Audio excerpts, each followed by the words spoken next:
There are some crackingly good reads coming out in January 2025, and I can't wait to share some of those with all of you today. Hi my friends, Kim here. Welcome on back to Bookworm Buzz. So here we are my friends in 2025, and so it's time for my first video featuring my most anticipated reads for the year. So in this video I am going to share 12 new releases that are coming out in January 2025 and that I am super excited for and I can't wait to get my hands on. Now, let me just tell you that there are a ton of books releasing in January 2025, and so it was quite a mission to pick only 12. But I mean, obviously, for the sake of keeping these videos to a respectable length, I have decided to only feature 12 books that I really thought sound amazing, gripping, interesting. I also tried to find some sort of reads that seem just to be a little bit different from the norm. As many of you probably know, I read a ton of thriller and mystery novels, and so they can sometimes become a little bit same or a little bit monotonous. So I really did try to pick 12 books today that I think just sound so interesting, a little bit different, a little bit twisty, and just books that I can't wait to get my hands on.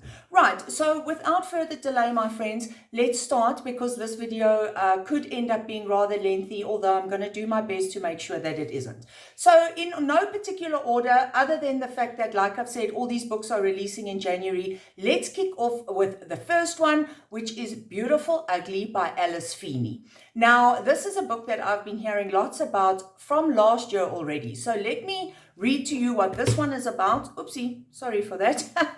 Let me read to you what this one is about, and then you guys can decide if this is perhaps something that you would like to put onto your TBR. So this book is classified as a thriller, mystery thriller as well, technically. So here is what this blurb says. Author Grady Green is having the worst best day of his life. Grady calls his wife to share some exciting news as she is driving home. He hears Abby slam on the brakes, get out of the car, then nothing. When he eventually finds her car by the cliff edge, the headlights are on, the driver door is open, her phone is still there, but his wife has disappeared. A year later, Grady is still overcome with grief and desperate to know what happened to Abby. He can't sleep and he can't write, so he travels to a tiny Scottish island to try to get his life back on track. Then he sees the impossible, a woman who looks exactly like his missing wife.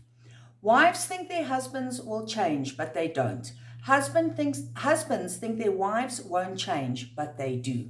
So this is my first pick for this year, guys. I have in fact ordered this one. I'm awaiting delivery of it, and as soon as it arrives, I will obviously dig straight into it. Then next up, my friends, we have the latest book by Freida McFadden, who is indeed an author that some people love to hate, other people just love to love. And her latest book is called The Crash. Now, this one releases towards the end of January 2025. I have loved so many Freida McFadden books. Yes, I do agree with some of the criticisms, which are that the books are relatively light and relatively plot driven and not a whole lot of depth sometimes. But you know, I'm okay with that. Sometimes you just need to read a crackingly good thriller that is fast paced and you know you're going to enjoy it, and it doesn't necessarily have to be a literary masterpiece. So guys, let me read to you about The Crash. Now again, this one is listed as a thriller or a mystery thriller, and this is what the blurb says about this book. The nightmare she's running from is nothing compared to where she's headed. Tegan is 8 months pregnant, alone, and desperately wants to put her crumbling life in the rearview mirror. So she hits the road, planning to stay with her brother until she can figure out her next move. But she doesn't realize she's heading straight into a blizzard. She never arrives at her destination. Stranded in rural Maine with a dead car and broken ankle, Tegan worries she's made a terrible mistake. Then a miracle, she is rescued by a couple who offers her a room in their warm cabin until the snow clears. But something isn't right. Tegan believed she was waiting out the storm, but as time ticks by, she comes to realize she is in fact in grave danger. This safe haven isn't what she thought it was, and staying here may have been her most deadly mistake yet. and now she must do whatever it takes to save herself and her unborn child. So again, like I've said, Freida McFadden is an author that I really enjoy. She always writes crackingly good stories. She has good twists and turns in her books. And so this is another one that is on my wish list, and I'm hoping to get to it soon. Then we have this book called Head Cases by John McMahon. Now this one seems to be slightly out of my comfort zone, but when I heard about this one and I read the blurb, I just thought it sounded so amazingly interesting, and so I'm definitely keen to get my hands onto this one and to give it a read. So guys, let me tell you about this one. Head Cases follows an enigmatic group of FBI agents as they hunt down a murderer seeking his own justice in this electrifying series debut. So it appears it is going to be a series, and this is obviously the first one in the series. So, you know, excited for that as well. I don't tend to read a lot of series, so this one might be something that grips me, and hopefully I can then get into the series. Anyway, carrying on. FBI agent Gardner Camden is an analytical genius with an affinity for puzzles. He also has a blind spot on the human side of investigations, a blindness that sometimes even includes people in his own life, like his beloved 7-year-old daughter Camilla. Gardner and his squad of brilliant yet quirky agents make up the Patterns and Recognition, or PAR, unit, the FBI's hidden edge, brought in for cases that no one else can solve. When DNA links a murder victim to a serial killer long presumed dead, the team springs into action. A second victim establishes a pattern, and the murderer begins leaving a trail of clues and riddles, especially for Gardner. And while the PAR team is usually relegated to working cold cases from behind a desk, this investigation puts them on the road and into the public eye, following in the footsteps of a killer. Along with Gardner, PAR consists of a mathematician, a weapons expert, a computer analyst, and their leader, a career agent. Each of them must use every skill they have to solve the riddle of the killer's identity. But with the perpetrator somehow learning more and more about the team at PAR, can they protect themselves and their families before it's too late? So like I say, a little bit of a different read for me, not always what I go for. I don't normally enjoy, or I shouldn't say I don't enjoy, but I don't normally read detective type books. But this one sounds very interesting. All these different detectives on the trail of a serial killer. And I am always a little bit partial to serial killer stories. So this one might be a good one for me. Then book number 4 that I want to share with you guys in today's video is this one called The Note by Alafair Burke. Now this one, guys, comes out in early January. So by the time this video goes up, it should perhaps already be out. So basically this is the blurb from this book. A vacation in the Hamptons goes terribly wrong for 3 friends with a complicated history. It was meant to be a harmless prank. Growing up, May was a good girl, always. Well-behaved, top of her class, a compulsive rule follower. Raised by a first-generation Chinese single mother with high expectations, May didn't have room to slip up, let alone fail. Her friends didn't call her the little sheriff for nothing. But even good girls have secrets and regrets. When it comes to her friendship with Lauren and Kelsey, she's had her fair share of both. Their bond, forged when May was just 12 years old, has withstood a tragic accident, individual scandals, heartbreak and loss. Now the 3 friends have reunited for the first time in years for a few days of sun and fun in the Hamptons. But a chance encounter with a pair of strangers leads to a drunken prank that goes horribly wrong. When she finds herself at the center of an urgent police investigation, May begins to wonder whether Lauren and Kelsey are keeping secrets from her, testing the limits of her loyalty to her lifelong friends. What had they gone and done? Okay, so just another thriller, mystery thriller that sounds fairly interesting, something a little bit different perhaps, and so looking forward to this one. Then, my friends, we have The Business Trip by Jessie Garcia. Now, as far as I know, I think this one is a debut novel. I don't think we've had anything from this author before, and so looking forward to reading from a new author for the year. Actually, this year I'm hoping to read from a lot of new authors, so I will be keeping my eye out for debuts, and I will obviously share them with you guys. So like I've said, this book is called The Business Trip, and this is what the blurb says. Stephanie and Jasmine have nothing and everything in common. The 2 women don't know each other, but they are on the same plane. Stephanie is on a business trip and Jasmine is fleeing an abusive relationship. After a few days, they text their friends the same exact messages about the same man. The messages becoming stranger and more erratic. And then the two women vanish. The text goes silent, the red flags go up, and the panic sets in. When Stephanie and Jasmine are each declared missing and in danger, it begs the questions. Who is Trent McCarthy? What did he do to these women, or what did they do to him? Twist upon twist, layer upon layer, where nothing is as it seems, the business trip takes you on a descent into the depths of a mastermind manipulator. But who is playing who? Ooh, guys, I think that one sounds so amazing. Very, very different, very interesting. I love it when it says twist upon twist because I'm a major fan of twists, and so definitely looking forward to this one. Then the next book that I stumbled across that I thought sounded so amazing is this one called Tell Me What You Did, and this is by Carter Wilson. So the blurb on this one reads as follows.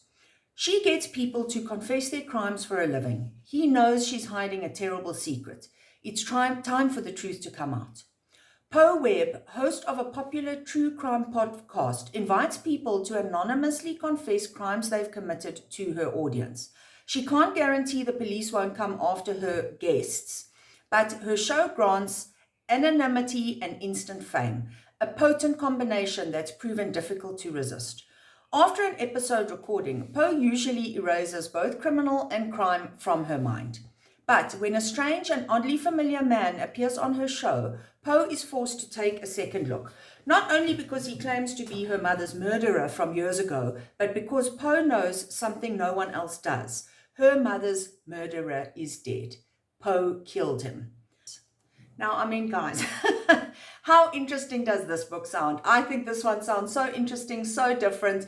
I mean, the fact that there's a podcast where people can come and confess to their crimes, and then the story goes from there. Oh yes, count me in for this one. Then I heard about this book, which again sounds amazing. This one is called What Happened to the McRaes, and the author is Tracy Lange. I hope I'm pronouncing her surname correctly. I think I am. But now this one, interestingly enough, because the title almost sounds like this one would be a thriller or a mystery or a suspense. And actually this book is described a little bit differently. This one is listed as contemporary fiction, literary fiction, family drama, adult fiction, and romance. So definitely something that is very different from what I would normally read, but I just thought that this one sounded amazing, and so I wanted to share it with all of you. So here you go, guys. This one says, when Carl McRae gets word his father has suffered a debilitating stroke, he returns to his hometown in New York, where he doesn't expect a warm welcome. Carl left suddenly 2.5 years ago, abandoning people who depended on his father, his employees, his friends, not to mention Casey, his wife of 16 years and a beloved teacher in town. He plans to lie low and help his dad recuperate until he can leave again, especially after Casey makes it clear she wants him gone. The longer he's home, the more Carl understands the impact his departure has had on the people he left behind. When he's presented with an opportunity for redemption as the coach of the floundering middle school hockey team, he begins to find compassion in unexpected places. Carl even considers staying in Potsdam, but that's only possible if he and Casey can come to some kind of peace with each other. Full of love and hope, What Happened to the McRaes takes an intimate look at both sides of a failed marriage and two people who must finally confront the awful pain of their past or risk being consumed by it. So, I mean, guys, there couldn't be a book that's more different to what I normally read, but I do think it's obviously also important for me to sometimes step out of my comfort zone and to read books that are a little bit different, and so this one definitely checks that box, and so I'm looking forward to seeing what I think of this one, and I know I just need to keep an open mind. Then next up, we have a book that is also being published in early January. I think this one comes out around January the 7th, and so like I say, by the time this video goes up, this book is probably already out. This one is called No Place Left to Hide, and the author is Megan Lally. Now, this book, guys, says the following, or let me say at least the blurb says the following. To Brooke, image is everything. She works hard to maintain perfect grades, perfect looks, a perfect life, especially after the incident that threatened it all. Getting into her dream university puts her that much closer to a fresh start. How can she say no to celebrating with all her classmates? Hanging out with her crush by the bonfire is the perfect end to the night, except it isn't the end. An old truck starts aggressively trailing Brooke and her best friend on the isolated road towards home. Someone thinks they know the truth about the incident, and they won't stop until it's all out in the open. This terrifying drive is about to bring out Brooke's worst fears if she survives it. So nothing may be specifically amazing sounding about this one. This is probably one that will fall a little bit further down my TBR list for January, but I do still think it sounds appealing. I am still interested in this one, so hopefully I will at some stage in 2025 get to reading this book. And then moving on to another book that is once again definitely out of my wheelhouse, but that I'm very excited to try because this book has been getting a lot of hype, you guys. A lot. Now, this one is, again, it's not a murder mystery. It's not a thriller. This one is actually listed as, I think it's romance, contemporary fiction, that type of thing. So very much out of my wheelhouse. But like I say, I'm going to have FOMO if I don't read this one because it's being so hyped up. So anyway, guys, this one is called The Favorites by Lane Fargo, and this is what it says. To the world, they were a scandal. To each other, an obsession. An epic love story set in the sparkling savage fear of elite figure skating about a woman determined to carve her own path on and off the ice. She might not have a famous name, funding, or her family's support, but Katerina Shaw has always known that she was destined to become an Olympic skater. When she meets Heath, a lonely kid stuck in the foster care system, their instant connection makes them a formidable duo on the ice. Clinging to skating and each other to escape their turbulent lives, Kat and Heath go from childhood sweethearts to champion ice dancers, captivating the world with their scorching chemistry, rebellious style, and roller coaster relationship, until a shocking incident at the Olympic Games brings their partnership to a sudden end. So there's actually, the blurb goes on a little bit further, but I'm not going to say more than that. Like I've said, definitely out of my wheelhouse, but if you're somebody who enjoys books, romance, contemporary fiction, that type of thing, and specifically around a sport, then this one may appeal to you. It's not really something that I would normally read, but I am definitely going to read this one because I just think it sounds very interesting. Then, book number 10 in this video, once again, a book that would not normally appeal to me, but when I read the blurb for this one, I just knew I had to read it. This one is listed as fiction, contemporary fiction, mental health. Those are the type of genres that are linked to this story, and this one is called More or Less Maddie by Lisa Genova, who is an author that many of you may be familiar with. She has indeed released a lot of books, and she is a very popular author. I must tell you guys, I do love reading about mental health and mental health challenges, mental health issues and all of that. So this fiction book obviously did appeal to me, and let me just read to you what this one says. Maddie Banks is just like any other stressed out freshman at NYU. Between schoolwork, exams, navigating life in the city, and a recent breakup, it's normal to be feeling overwhelmed. It doesn't help that she's always felt like the odd one out in her picture-perfect Connecticut family. But Maddie's latest low is devastatingly low, and she goes on an antidepressant.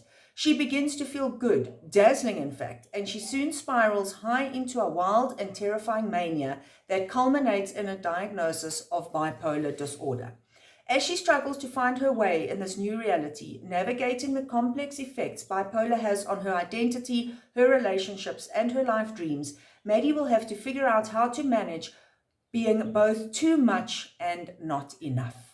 Now, like I say, I really do think that this book sounds so interesting. The whole mental health aspect definitely appeals to me, and so this is one that I must read now in January. And then the second last book that I want to share with you guys in today's video is this one called Across My Heart by Megan Collins. Now with this book, we are going back to the thriller mystery genre. This is another one that popped up when I was doing some research and that I just thought sounded amazing. So guys, this is what this one is about. Rosie wants nothing more than to find the one. A year after she was dumped in her wedding dress, she's working at her parents' bridal salon, anxious for a happy ending that can't come soon enough. After receiving a life-saving heart transplant, Rosie knows her health is precious and precarious. She suspects that her heart donor is Daphne Thorne, the wife of local celebrity author Morgan Thorne, who she begins messaging via an anonymous service called Donor Connect to learn more about Daphne. But Rosie has a secret. She's convinced that now that she has his wife's heart, she and Morgan are meant to be together. As she and Morgan correspond, the pretense of avoiding personal details soon disappears, even if Rosie's keeping some cards close to her chest. But as she digs deeper into Morgan's previous marriage, she discovers disturbing rumors about the man she's falling for. Could Morgan have had something to do with his late wife's death? And can Rosie's heart sustain another break? Or is she next? So, I mean, this is just a thriller that really goes down a very different route to anything that I've read before. And so super excited to get to this one. And then, my friends, the last book that I'm going to be featuring in today's video is this one called Clever Little Things. This one is by Helena Echlin, and another thriller mystery type story that sounds really engrossing. So hear me out about this one. So this one says as follows. A taut, powerful psychological thriller following a mother who must confront a sudden and terrifying change in her daughter after the abrupt death of their babysitter. Charlotte's daughter Stella is sensitive and brilliant, perhaps even a genius, but a recent change in her behavior has alarmed her mother. Following the sudden death of Stella's babysitter Blanca, the once disruptive and antisocial child has become docile and agreeable. But what's unsettling is that she has begun to mirror Blanca's personality, from Blanca's repetitive phrases to her accent, to fierce cravings for Armenian meat stew after being raised a vegetarian. Charlotte is pregnant with her second child and depleted and sick with the pregnancy. She is convinced that Blanca herself is somehow responsible for Stella's transformation. But how could Blanca, dead, still be entwined in their lives? Has Blanca somehow possessed Stella? Has Stella become Blanca? As Charlotte becomes increasingly obsessed, she is sure that only she can save her daughter. And even though it's soon clear that her husband believes this is all in Charlotte's head. So basically, guys, this one sounds very chilling. I mean, it involves a child who seems to go through some sort of character change, takes on the personality of the dead babysitter. So yes, again, this one seems very much out there, very much different, and yeah, probably something that I should try and get to as soon as possible because, like I say, it just sounds so amazingly interesting. Okay, my friends, on that note, I am going to love and leave you and wish you a very happy reading month in January 2025. Please do make sure to share with me in the comment section down below any books that you read in Jan 2025 that you think are must reads and that I should add to my TBR. And also, please feel free to just chat to me down below in the comments and let me know what books you are specifically looking forward to reading in January 2025. Is there anything that I've mentioned in this video that has really piqued your interest or tickled your fancy? Let me know in the comments. I'd love to chat to you there. Okay, my friends, happy reading. Bye.